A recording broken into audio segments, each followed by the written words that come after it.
Le Conseil des commissaires de la plus grande commission scolaire du Québec devra voter la semaine prochaine pour la mise en application de la loi sur la laïcité de l'État, même si plusieurs commissaires s'y opposaient. Les modalités d'application restent complexes, puis ça va rester toujours. Ça fait partie, dans le fond, du rapport que notre directeur général va nous soumettre au Conseil.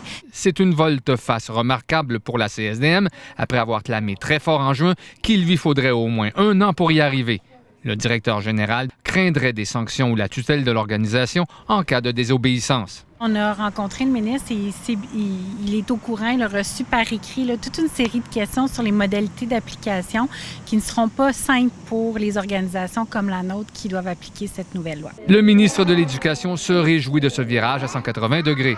Je suis content, mais je ne suis pas surpris. Je savais bien qu'à terme, l'ensemble des commissions scolaires, l'ensemble des organismes allaient respecter la loi. Vous savez, au Québec, les gens le disent, là, la loi, c'est la loi. Et puis, à quelques jours de la rentrée, c'est le même scénario qui va se répéter, c'est-à-dire qu'il va manquer des enseignants titulaires dans les classes, probablement une centaine. La CSDM est incapable de dire combien il en manque parce que tous les affichages n'ont pas encore été comblés. Il y avait 100 postes avant les vacances qui étaient toujours libres. Ça a fluctué pendant les dernières semaines de l'été parce que pendant l'été, il y a aussi des gens qui se sont soit désistés parce qu'ils ont eu une offre dans une autre commission scolaire, soit parce qu'elles sont en maternité ou en maladie.